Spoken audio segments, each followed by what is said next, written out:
Merhabalar, hoş geldiniz. 1 Eylül sabahına uyandık. Bugün farklı bir çekim yapacağım. Birçok soru alıyorum. Evimizi anlayamıyorlar. Evimizi nasıl yapayım, çamaşır da var. İşte burada damdan başlıyorum çekmeye. Şöyle baktığımızda 3 katlı bir evimiz var, baba yadigarı. En alt biliyorsunuz tamir ettiğimiz ev. Niye nefes nefeseyim?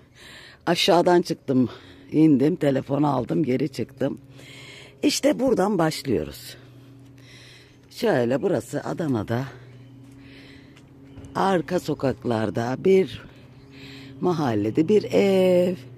Burada cennet bahçemiz.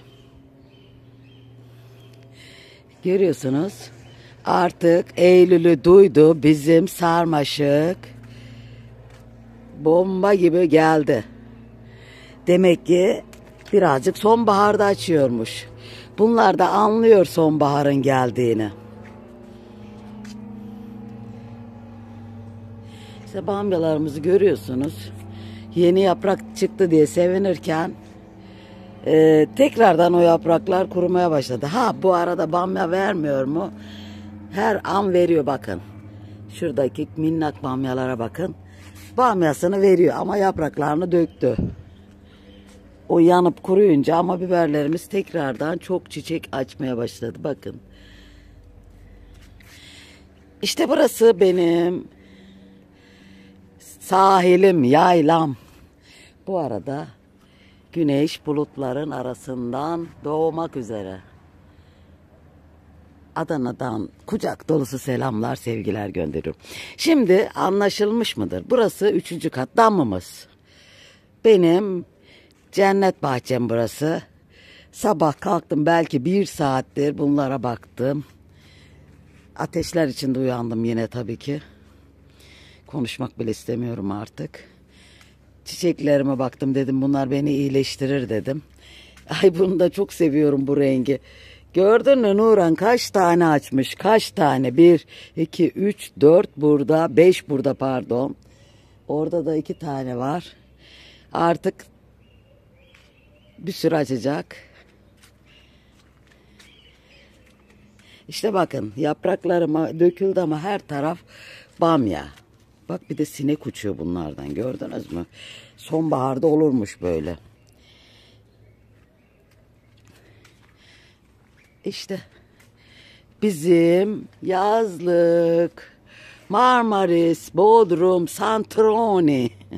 Yanlış söylüyorum. Sonra yanlış çeviriyor. Kız çok güzel değil mi kız? Ay gözüm, gönlüm açılıyor. Rabbim binlerce şükürler olsun. Rabbim en güzelini versin cümlemize inşallah. Haydi şimdi damımız burayı tanıttık. Bu bir tanıtım videosudur. Sonra 1 veya 2 kişi çıkıyor, benim bütün moralimi bozuyor. Bu 2 kişi var, çete. Benim moralimi bozup 1 hafta 10 gün sinirimden şey yapmıyorum. O kadar garipler ki vallahi size bırakıyorum. Yorumları sakın kaçırmayın. Görün yani onları. Hadi gidelim şimdi. Bura 3. kat damımız. Şuradan böyle yandan gidiyoruz. Buralar işte bizim köy gibi olduğu için her şeyi saklamamız gerek. Aha, buraları böyle cillop gibi yaptık kız. Kız dökülüyordu. El değmiyordu, el. İşte yani çok çekemiyorum ya. Çok dökündürüğümüz var. Bak, her tarafta bez. Ne bulursak koyuyoruz. Bu eşim montunu atacaktı, onu koydum. O çanta vardı, onu koydum. Şunu aşağıya indireceğiz. Bunlara kediler yatıyor. Bir müddet sonra atıyorsun zaten. Tüyden artık şey oluyor. Ve bizim geldik. Burası da bizim evimiz. Pek çekemediğim. Ay, ev turu yap diyorlar. Kız neresini yapayım kız? Kız bakın işte. Burası da bizim girişimiz. Sadece bu kadar. Sadece bizim ev bu kadar. Neresini çekeyim diyorum bazen. Kız istemiyorlar. Kız 5 artı ev turu istiyorlar. Buradan da böyle şurada sobamız var. O kadar dar ki bütün malzemeler. Orada da yatak odamız bitti. Şurada da oğlan yatıyor. Ben ne yapayım ki? Hadi gidelim.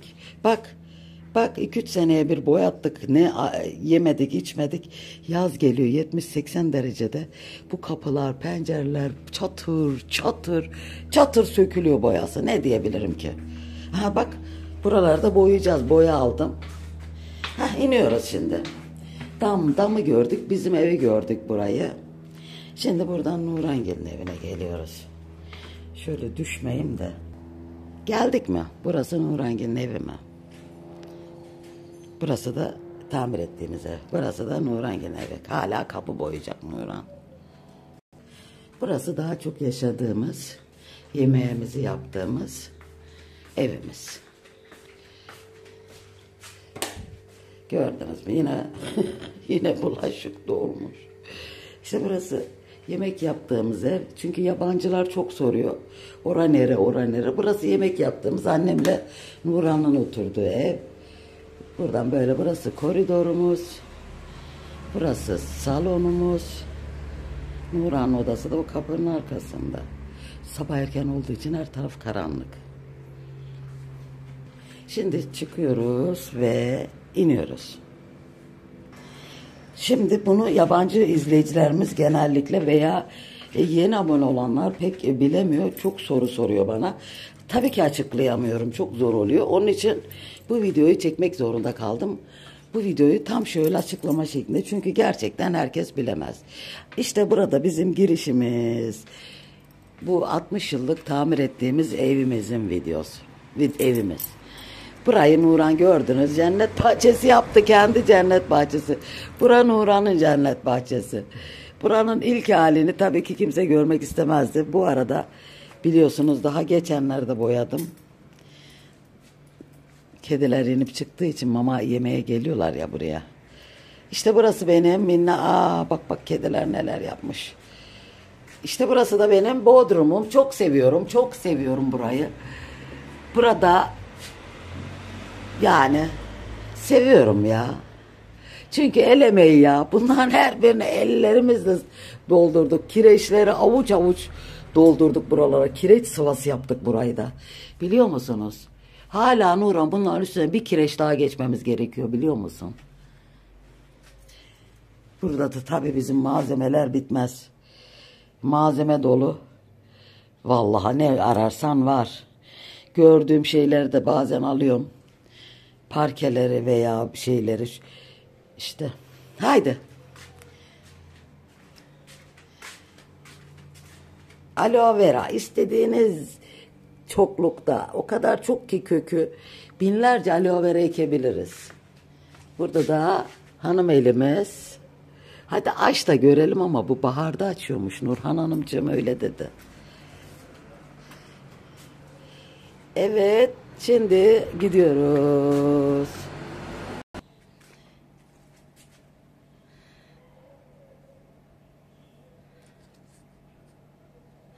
Ne tatlı değil mi ya Rabbim ya Resulallah. Çok az limon verdi. Çok döküldü. Çok milyon tane çiçek açtı.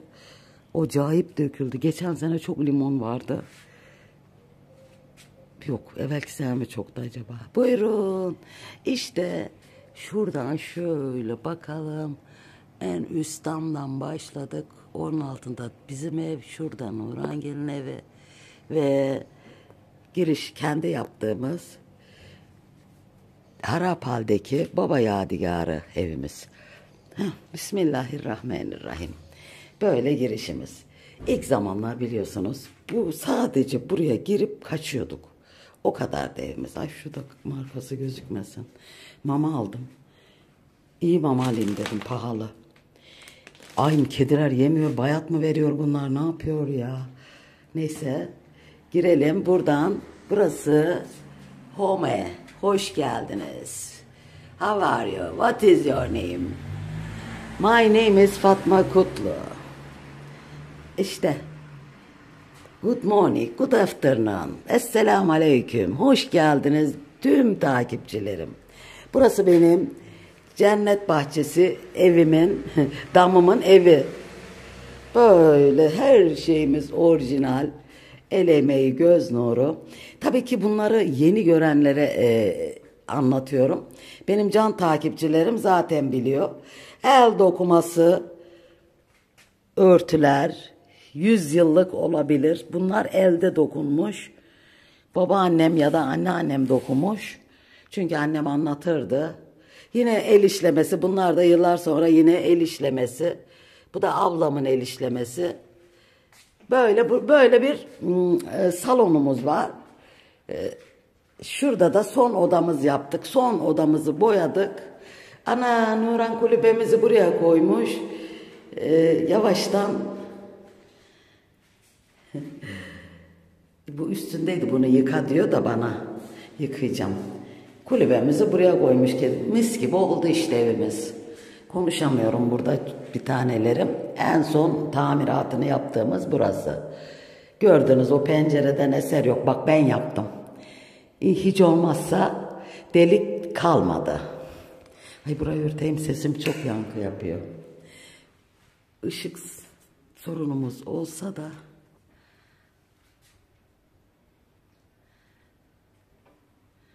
her şey el emeği kız. Bak bunu elimle yaptım ama zaten bunlar da elimin emeği. İlk zamanlar işlediğim danteller küçücükken. Gördünüz mü? Ay başım döndü kız. Heh. Birazcık elektrikçimizin gelmesini bekliyoruz buranın ışık sorununu halletmek için.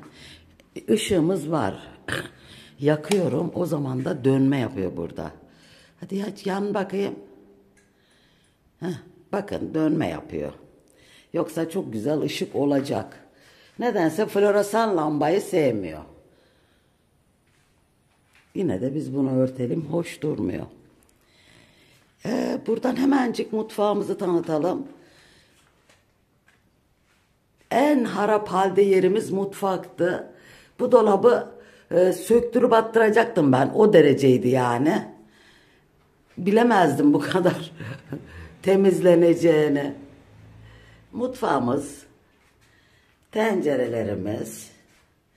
Buna da böyle bir mermer buldum. Çok iyi olmadı mı böyle? Burayı yıkanırken su gelirse. Ya işte 50-60 yıl önce kalmış fayanslardan yapılmış. Ama hijyenini sağladık. Mühim olan o. Bu perdelerimiz, el işi perdelerimiz. Bunları Nuran yaptı. Boncuk boncuk, emek emek işledi. Şöyle bunu ben yaptım. Babaannemin hatırasının aynısını yaptım. Görüyorsunuz böyle kalmış dantellerim vardı. Bunu da çay suyuna batırdım. Çay demine. Çünkü bembeyaz buna uymuyordu. Bunları çay demine hatırasını saklamak istedim. Anneciğim işlemiş böyle motif motif saklamış, belki oda takımı falan yaparım diye. Buradan iyi olmuş. Kulübey buradan gitmiş, rahatlamış. Sobamız kışın kalkacak. Burayı da örtüyorum. Şu lamba hiç hoş durmuyor. Bunlar sırayla yıkanacak. Artık her şeyimiz tozlandı. Bu 100 küsür yıllık, 150 yıllık olabilir. Bakın.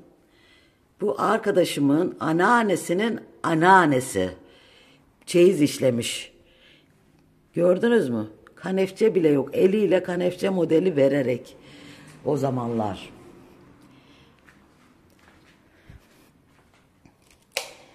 Ve burası, şu terliğimi çıkarayım. Son yolluklarım kaldı, yıkayacağım. Bunları yıkadım. Getirmiş Nuran, buraya koymuş. Evet. İşte bizim burası da misafir odamız. Yine tamamen el emekleri. Size çok ilginç bir şey göstereceğim şimdi. Ben de şu anda gördüm. Bakın, annemin yıllarca kullandığı tülbentinin boncuğunu Nuran buraya yapmış. Gördünüz mü? Annem bunu yıllarca kullandı. Eski tülbent eskidiğinde söküp tekrar başka tülbente çekiyordu. Eskiden beyaz tülbent kullanılıyordu. Gördünüz mü? Yemin ederim ben şu an çözdüm. Her zaman bakıyorum ama nasıl oluyor? Nuran tabii ki bana tek tek evet. Diğer yazmasının sonra yazmalar mod oldu biliyorsunuz. Yıllarca kullandığı ya o kadar gözüme aşina olmuş ki. Canım anam. Nurlarda yat benim güzel anam. Kalbi güzel anam. Çok güzel kalbi vardı. Herkes iyiydi onun gözünde. İyi, kötü insan olamazdı yani. Niye kötü olsunlardı ki?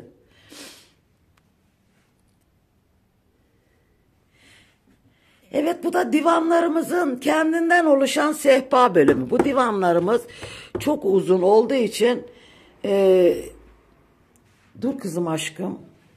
Şöyle divanımız buradan başlıyor. Bitemiyor bir türlü uzunluğundan dolayı. Oraya sehpa görev yapıyor. Yine aynen bu burada bitemiyor. Sehpa görevi yapıyor burada. Bu da bizim işimize geliyor. Aşkım. Aşkım neden durmuyorsun? Bizi nereden izliyorsunuz? Bugün mü gördünüz? Öyle merak ediyorum ki. İşte örtülerimiz yıkandı. Bunları artık bir yıkarım. Bunları sererim. Kışın çünkü bunların örtülerimiz var. El işi örtülerimiz. Ayağımı ne yapıyorsun ısırıyorsun kızım? Allah Allah. Benle ilgilen diyor aşkım. Benle ilgilen diyor aşkım. Benle ilgilen. Kameraya vuruyor. İşte en yenimiz 40 yıllık soba. Yani bu soba ne zaman vardı biliyor musunuz? Tahminen 35 yıl biliyorum ben. İlk çıktığında alınan soba en yeni ürünümüz öyle. İşte yine çok hoş bir eski sehpamız var. Komodin. Kız bu komodin niye açık? Bunda bir gariplik var. Burada bakın yıkadığımız eş. Bu niye böyle? Bunu eniştem yapar. Bu ablamın ilk komodini. Yatak odasının komodini. Ablacığımın her şeyi güzel kalmış. Benim hiçbir şeyim kalmamış. Çünkü 2 oda olduğu için benim her şeyim araya gitti. Şu papatyaları sizler için topladım ve bunu ben ellerimle işledim. Görüyor musunuz? Çok seviyorum ya. Tabii ki sizin söyleyeceğinizi bekliyorum. Bu çanta kimin? Ve aile resmimiz. Ve burada da anılar. Annemin babamın köşesi. Onları ilk evlerine getirdim. Şunu da çok beğeniyorum. Bizim evde el emeği geri dönüşüm olmayan bir şey yok bir tanelerim. Evet, böyle evimiz devam ediyor. İşler bizi bekliyor. Biraz iyileşeyim. Sabah yiyeyim bak. Öğleden sonra bir ateş.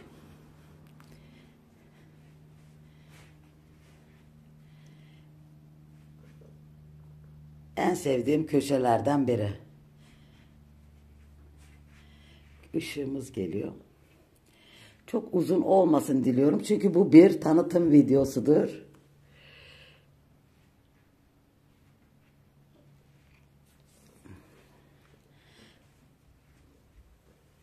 Herkes anıları sever. Herkes anıları saklar diye düşünüyorum. Tabii saklamayanlar da var. Çöplere atanlar var. Yo, çok güzel onlar. Evinizin her bir köşesinde kullanabilirsiniz. Hiç sorun değil. Ya gerçekten kullanabilirsiniz. O kadar da zor değil.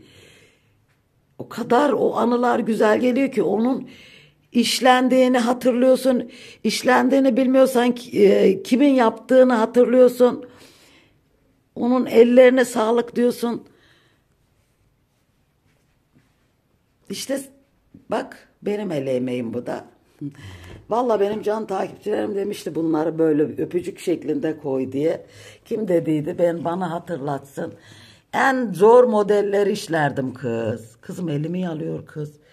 Kız ne yapıyorsun kız? Tamam aşkım seviyorum ben seni. Evet. Umarım güzelce anlatmışımdır. Adana'dan kucak dolusu selamlar sevgiler. 3. kattan damımızdan başladım. Gerçekten çünkü burası neresi diyorlar. Sonra çektiğimde çok şaşırıyorlar. Tabii ki bütün videoları izlemeyenler bilemeyebilir. Damımızdan başladım. Sonra Nuran'la annemin oturduğu ev. Tabii ki bazen yeni görenler oluyor. Annem vefat etti. Nurancığım ikinci katta oturuyor. Biz de 24 saat oradayız zaten. Yatmaya yukarı çıkıyoruz. Biz en üstteyiz. Eşim ve oğlum. Eşini anlat, oğlunu anlat demişler. Eşimin neresini anlatayım? 1001 tane hastalığı var. Böbrekti, şekerdi, tansiyondu. Hafif kalır. İyi günler yaşamıyorum. Hacer ablacığımın psikolojik dediği doğru. Çünkü başka bir hastalığı daha var eşimin. Ve o da yaz aylarında çok fazla tetikleniyor ve pik yapıyor doktorun söylediği kadarıyla. Yani kolay günler yaşamıyoruz. Hani sizlerle mutlu olmaya çalışıyorum. Sevdiklerimle. Hastalığı tam böyle yaz aylarında genellikle en üst seviyeye ulaşıyor. Böbreği unutuyoruz, tansiyonu unutuyoruz, şekeri unutuyoruz. Hani burada lay lay lom yapmıyorum. Sizlerle gerçekten şurada 2 dakika çok mutlu oluyorum. Hani nasıl açıklayayım ki? Ondan sonra o geliyor, bu geliyor.